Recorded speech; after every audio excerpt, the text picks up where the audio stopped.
Hello everyone, welcome to today's news chatter. Let's begin with a prelims practice question. If you get this question, it's a very simple question about the electoral voting machine. They have given 4 statements and they are asking which among the below mentioned statement is incorrect. So let's read the statements. EVM, ballot units, control units, and VVPAT. So these 3 are different things. EVM is there, which is the balloting unit where you will register your vote. VVPAT machine is there to check whether your vote gets registered properly, and then a proper control unit is also there. So they are telling that these 3 have their own microprocessors, which is right option. They are not having a single microprocessor which will connect with every machine. All of these machines have different microprocessor. EVMs were first used in the Paravur Assembly constituency of Kerala is the right option. Bharat Electronics Limited is involved in EVM manufacture is also correct. And EVM being used by ECI can record a maximum of 5,000 votes is wrong. The maximum number is 2,000 votes. So you have to be very clear about the electoral voting machine for this year's prelims. It is very important. Swachh Bharat Mission, urban. The flagship schemes of the government are always important. You need to study about it. In this context, the Swachh Bharat Mission Urban and Swachh Bharat Mission Rural, both are important. Study about the rural. In this topic, we will be discussing about the urban phase. Who is implementing it? Ministry of Housing and Urban Affairs. You should be very clear about it. It is urban, so it is Ministry of Urban Affairs. And it is about promoting cleanliness, sanitation, waste management, etc. in urban areas. They are implemented in 2 phases. One is Swachh Bharat Mission Urban 1.0. And then from 2021, it started with the second phase, that is 2.0. So under Swachh Bharat Mission 1.0, target was to make all the districts, all the urban areas ODF, that is open defecation free. No person should be defecating in the open. How do we do it? By providing more toilets. So construct more toilets and make sure behavioral change happens. And by the end of 2020, it was declared that 100% of urban India is open defecation free. Then the government started with another phase, that is 2.0. In this, there will be the time period of this will be 2021 till 2026. 2021 till 2026, you have to be very clear about it. So the aim is to go beyond open defecation free. So they have classified 2 other classification, that is ODF plus and ODF double plus. What is ODF plus? It will be completely open defecation free, and no person at any time you go to a city, at any place, you should not be in a position to see anyone defecating or urinating in the open. So that is open defecation free plus. What is double plus? Double plus is when you are treating the waste also properly. When you are doing proper waste management, that is ODF double plus. So this is the focus. So the idea is to make India garbage free because we are treating all the garbages. It emphasized on sustainable sanitation practice, waste management, etc. The problem with the Swachh Bharat mission is these things. And it is not something which I tell or which any random person tell. It was told by Comptroller and Auditor General of India in 2020. When the Swachh Bharat Phase 1 ended, Comptroller and Auditor General of India came up with a report in which they mentioned that there is very poor quality of toilets that were constructed in the urban areas. Apart from that, they have told certain places have certain type of problems. So if you take the metros, the major problem is toilets are there, but not for slum dwellers. In most of the slums, toilet is not available. In rural India, what is the major problem? There is no waste treatment. Toilets are there, but where is the waste treatment? That's not available. In peri-urban areas, again, the fecal sludge is the waste that is generated, is tossed directly into the environment. There is no proper treatment mechanism. A very big problem is still we are dependent on manual scavengers. This is a big problem. Prohibition of Manual Scavengers Act was passed in 2013. under which we have told that manual scavenging should be completely eliminated. Whoever is involved in manual scavenging, they should be rehabilitated. But even then, even at present, septic tanks are cleaned by manual scavengers only, mostly. And because it is a very big job, doing constructing toilets, taking care of waste management, all these things are very big. The government cannot get engaged in all these things on a proper regular basis. So what the government did is they involved a lot of private players. Private players will think about mostly profit for themselves, and they have not been handling the waste properly. So these are all the major problems faced by Swachh Bharat mission. What is National Clean Air Program? There are a lot of problems with National Clean Air Program also, but for your examination, mostly you need to remember the important provision. Who is implementing it? Ministry of Environment, Forest and Climate Change. This is very important. And this entire program is very significant and important for your examination because it is the first time, it is for the first time that the government is taking some measure to come up with a national framework for air quality management with time bound target.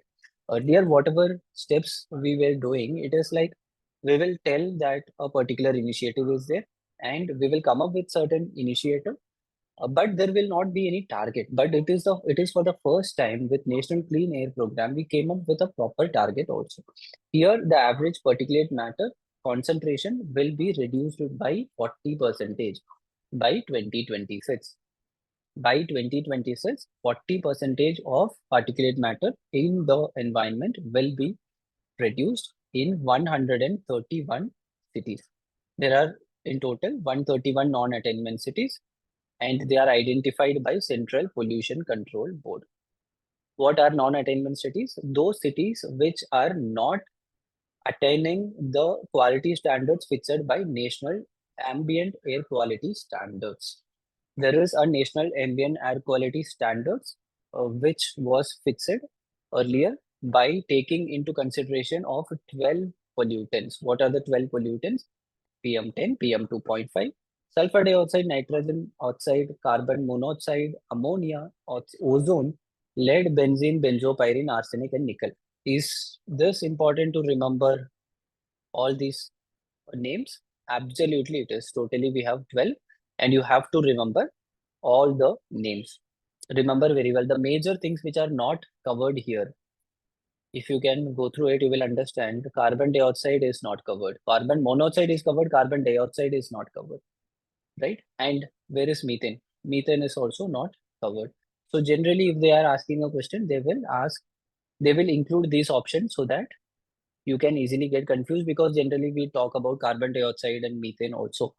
But carbon dioxide and methane are mostly greenhouse gases. We don't consider them as pollutants. So those things are not included here. So all the cities which are not coming under the standards of National Ambient Air Quality Standards for 5 years together, then they are included under the National Clean Air Program. One important fact apart from this is the Prana portal. Prana is portal for regulation of air pollution in non-attainment cities. Portal was launched by the government so that all the data about this non-attainment cities will be available. Section 33 of Representation of People Act should be known, especially in the recent time. It is very important because it is about the requirements for valid nomination. Why this is important? Because in Surat it happened that a candidate was elected unopposed. All his opposition members were rejected. Their candidatures were rejected because of certain provisions in the Representation of People Act, that is Section 33. So Section 33 is very important. What does it tell? It provides that the returning officer shall not reject any nomination because of non-substantial character. If there is some normal mistakes, spelling mistakes, or some normal things which can be ignored, then for these kind of reasons, a candidature cannot be neglected. However, if the signature of a candidate or the proposer of the candidate is not genuine, in such case, it shows a proper ground for rejection. if the signature of the candidate or the proposer is forged. In such case, it is a proper ground for rejection, right? So here in Surat, that's what happened. They have told that the proposers have come up and raised a complaint that we did not sign. Our signatures were compelled, right? It was forged. So the elector above 25 years of age can contest Lok Sabha election from any constituency. Proposer, a person who is proposing this candidate's name, should be elector in that particular constituency. So this is the requirement for this one. First one is the requirement of the candidate. Second one is the requirement of a proposer. So in case of a recognized party in the center or the state, the candidate needs to have just one proposer for a recognized party. So for example, some candidate is standing in the election from BJP or Congress, which is a recognized party. One proposer is required for every candidate. If it is from independent party, unrecognized party, in such cases, 10 proposers are required, right? A candidate can file up to 4 different nomination a candidate can file. Why have we provided this procedure of filing 4 different nominations? Because if, for example, I'm standing in an election and I just need one proposer, if in case that proposer has done some mistake, then it is better to consider the other nomination. So I will get 4 different people. I'll file 4 times my nomination. So such things always happen. So in certain times, the party itself will place some other backup candidate. So this has happened in Surat also, but even the backup candidates candidature was rejected. So from our point of view, from examination point of view, what we need to know exactly what is the provision. That's all. Prelims pointers, human rights at sea initiative. What exactly it is? Who came up with this report? Who came up with this initiative? Human Rights at Sea initiative. The Indian government, along with National Human Rights Commission of India, launched Human Rights at Sea initiative. Why to launch this initiative? This initiative was launched because there are a lot of reports, there are a lot of complaints telling that people who are involved in shipping are subjected to serious human rights violation.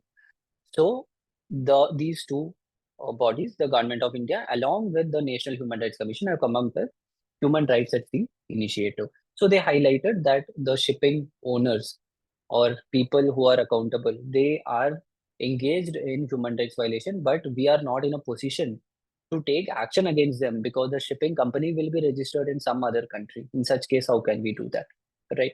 Recently, there was a data from International Maritime Bureau which show that more than 10% increase in piracy incidents have also happened. So these data you can use in your answer. So these are all the most important topics that were in news for today. All the best, study well. Let's meet tomorrow.